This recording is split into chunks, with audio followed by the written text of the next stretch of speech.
बिहार नहीं चाहती जातों की आतंकी सरकार, बिहार नहीं चाहती भेदभाव करने वाली भूमिहार ब्राह्मणों की सरकार। बिहार में 35 सालों से पिछड़ी जाति का कब्जा है। बिहार ने वह दौर भी देखा जब लालू राबड़ी शासनकाल में चुन चुन कर मारे जाते रहे भूमिहार, और 15 वर्षों के शासन काल के समाप्ति के बाद आए नीतीश की शांत सौम्य सरकार, सुरक्षित सरकार,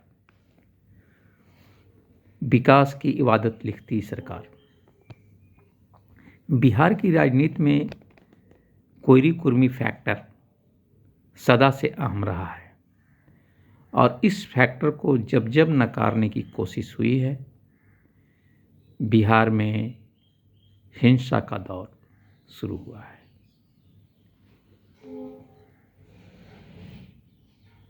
बिहार में जादवों की सरकार क्यों नहीं चाहिए? पिछड़ी जातियों में जादव सबसे दबंग जाति है। आबादी के हिसाब से देखें तो बिहार में 14.25% जादव हैं, और राजनीति में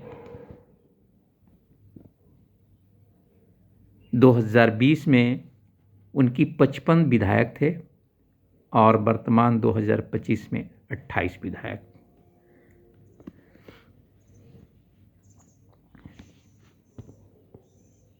भूमिहारों की कुल आबादी लगभग 3% है, और 2020 में उनके कुल विधायक थे 17, जो 2025 के चुनाव में बढ़कर हो गए 23। तो ये दो राजनीति में आक्रामक जातियां हैं, जिसकी सरकार बिहार की जनता नहीं चाहती है, पसंद नहीं करती है। बिहार के सबसे पहले मुख्यमंत्री श्री कृष्ण सिंह भूमिहार जाति से आते थे।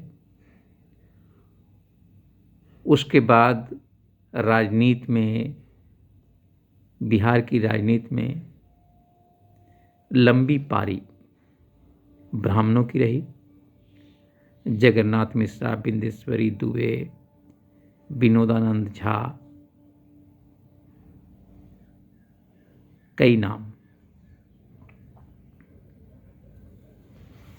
लेकिन सबसे अलग सरकार ये नीतीश की सरकार है, जो भूमिहारों में भी उतनी ही लोकप्रिय है जितनी जादवों में, कोयरियों में भी उतनी ही लोकप्रिय है जितनी कुर्मियों में, दलितों में भी जितनी लोकप्रिय है उतनी मुसलमानों में भी। आखिर ऐसा क्या है बिहार की राजनीति में का के फैक्टर, यानी कोयरी कुर्मी फैक्टर एक ऐसा है जो न तो ज़्यादा आक्रामक है और न ही ज़्यादा शांत। आप जैसा व्यवहार करोगे वैसा जवाब मिलेगा। बिहार की ये दो जातियां, कोयरी और कुर्मी, अमूमन शांत रहने वाली जाति है, हिंसक नहीं है। दूसरी तरफ भूमिहार एक हिंसक प्रवृत्ति की जाति है, सत्ता पर काबिज होने के लिए कुछ भी कर सकती है। कल वल छल। राजपूत दबंग जाति है।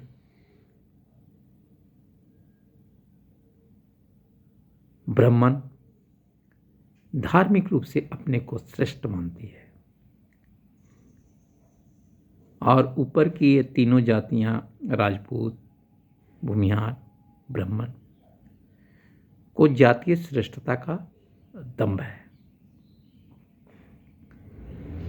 और उसके नीचे की तीन जातियां, कोयरी, कुर्मी और जादव, इसमें जातीय श्रेष्ठता का दंभ तो नहीं है, लेकिन जादवों में जो रूढ़ता है, जो ढिठपन है, वो भूमिहारों की दबंगता पर भारी पड़ती है। और इसीलिए भूमिहार नहीं चाहते हैं कि बिहार के शासन सत्ता पर जादवों का कब्जा होगा।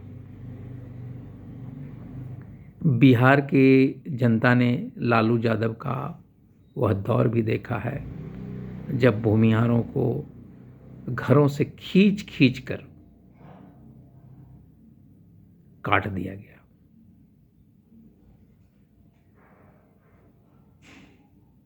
परिणाम स्वरूप बड़ी संख्या में लालू यादव शासनकाल में नरसंहार हुए। और मजेदार तथ्य यह कि किसी भी नरसंहार में किसी भी अगड़ी जाति को सजा नहीं।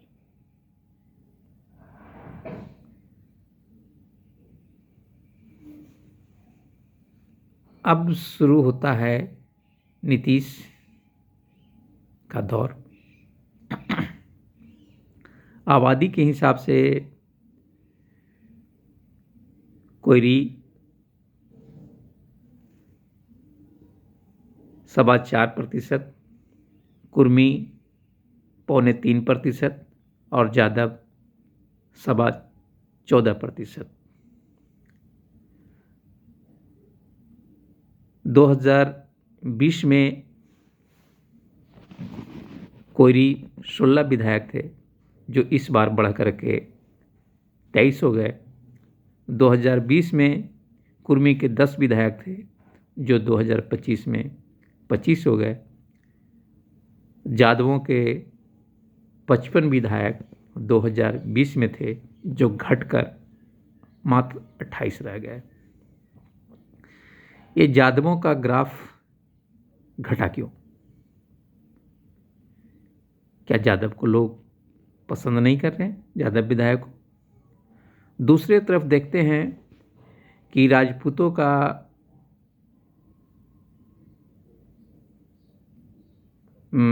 विधायक बढ़ा है, 18 से 32 हुआ है।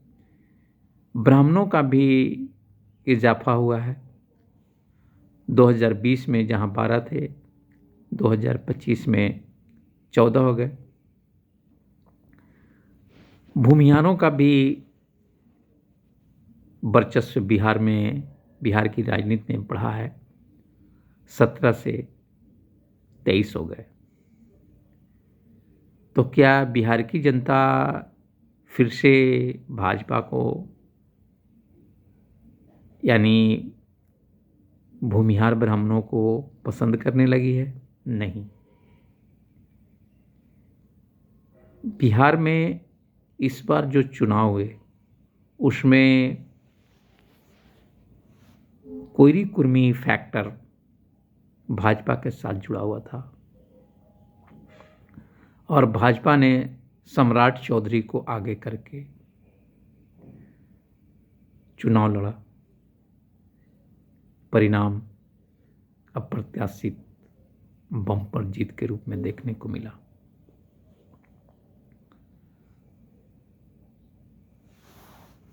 यानी बिना कोयरी कुर्मी के आगे किए हुए बिहार के शासन सत्ता पे अब काबिज होना भूमिहार ब्राह्मणों के लिए आसान नहीं और न ही आसान है जादुओं के लिए अपनी वर्चस्व की सरकार बनाना।